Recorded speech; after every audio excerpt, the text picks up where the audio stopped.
Welcome in. We are now going to discuss theories of color vision. So here we go. Basically, there are three theories we're going to cover, which explain how we see color. Remember, it's important to know that we have receptor cells in our retina, which are known as cones.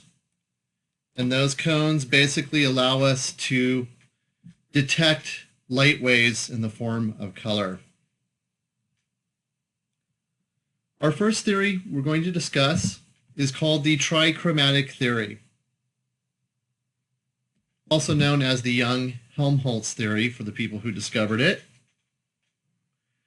Essentially, what these guys are going to say is that color vision depends on the relative rate of response of three different types of cones.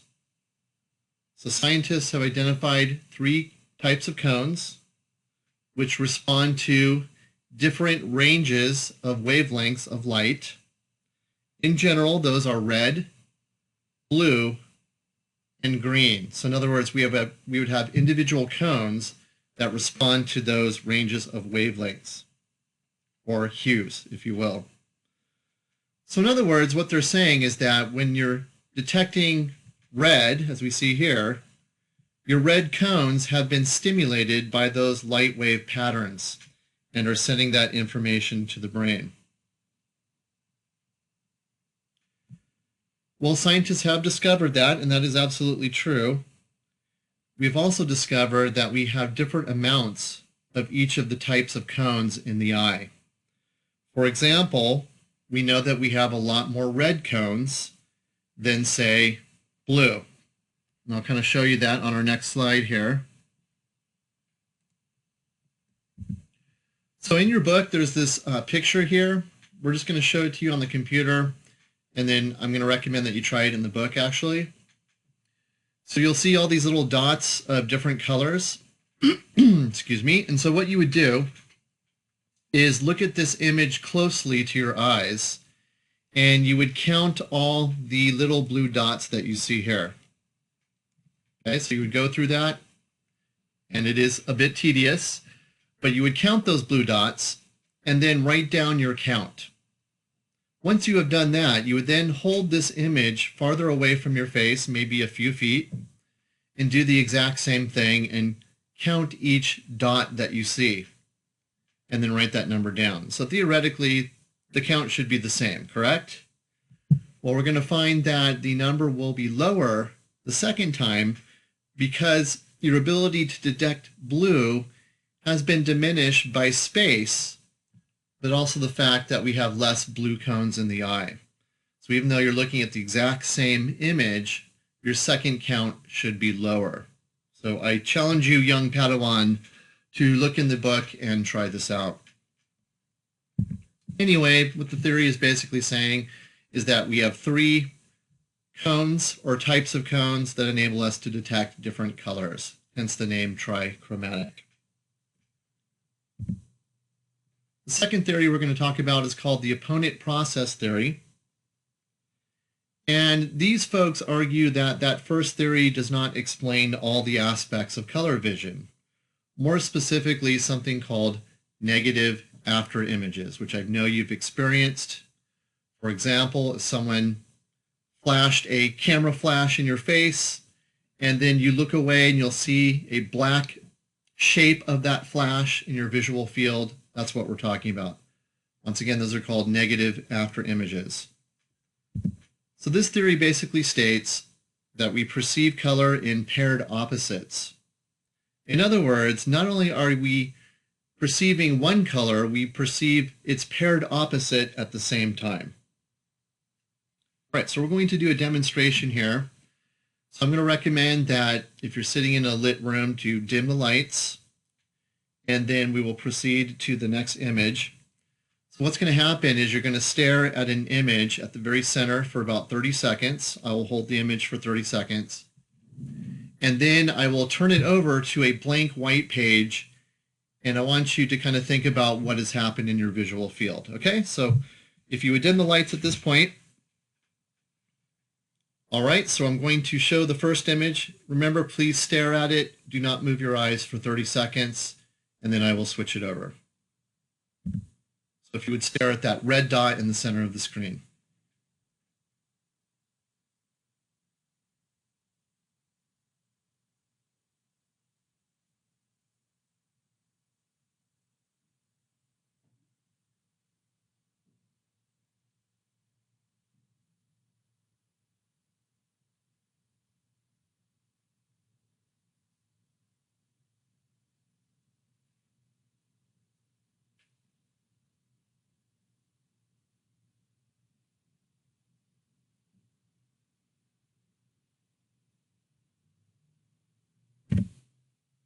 Okay, so you should be seeing it at this point. You'll notice that now the colors of that object have changed. You're actually seeing the outline of the image, but in completely different colors. In other words, this is a negative after image, and your cones are not only detecting the original light message, but also its paired opposite.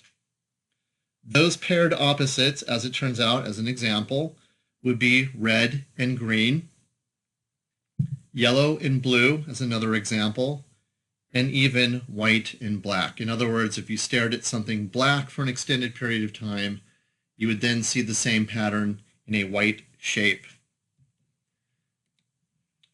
All right, so in other words, this theory explains why this sort of happens. It's not just about three types of cones that detect colors, they're also transmitting other forms and other messages. The last theory we're going to cover is called the Retnick's theory. This one is a little bit more complicated than the first two.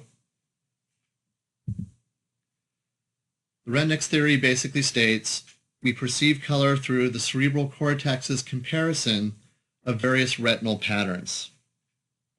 What that basically means is the color we're perceiving in any object obviously involves the light it is reflecting itself, but also the light of the surrounding objects that you're looking at. In other words, if you're staring at one thing, it may be surrounded by other objects of different colors, and this also influences your perception of the color of that original object.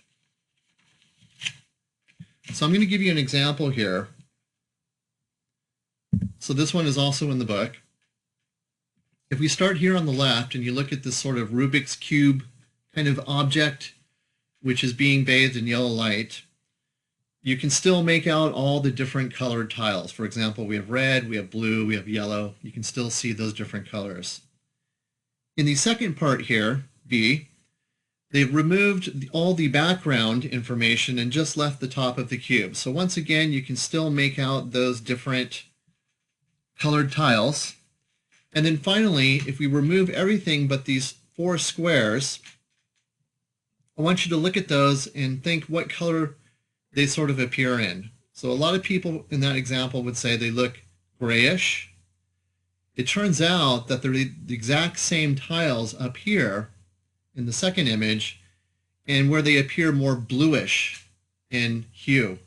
So in other words, because these tiles are surrounded by all this competing information, your retina is detecting all of that, and your brain, of course, is being bombarded by all these signals, and thus it would change the perception of the color of that object. Let's look at another example. This one, I think, is a little bit easier to kind of understand and more observable. So here we have the object once again bathed in blue light, as you see on the upper right. And then when we look at the image here below, we can still see all the tiles of different colors.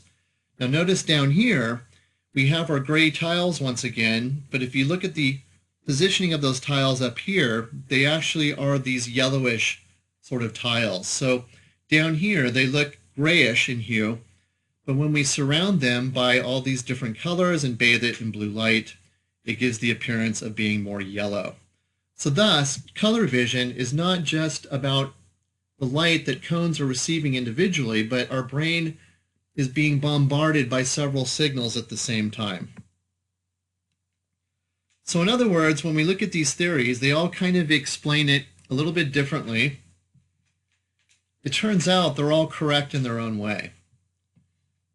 The first two theories are explaining color vision more at the sensation level, In other words, our cones are taking in information and sending that to the brain, whereas our retinics theory is more a perceptual side of the entire experience.